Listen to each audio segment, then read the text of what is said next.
పాలన మాకు వరం, నీ వల్లే ఈ రాష్ట్రపు సంక్షేమం సత్యం నిత్యం సఫలం.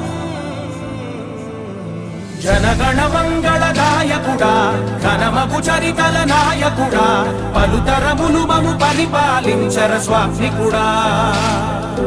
నవయుగ మేధో సైనికుడా, సమయము తెలియని సేవకుడా, యువన వ్యాంధ్రకు ప్రగతిని చూపర సాధకుడా, వైతాళికుడా.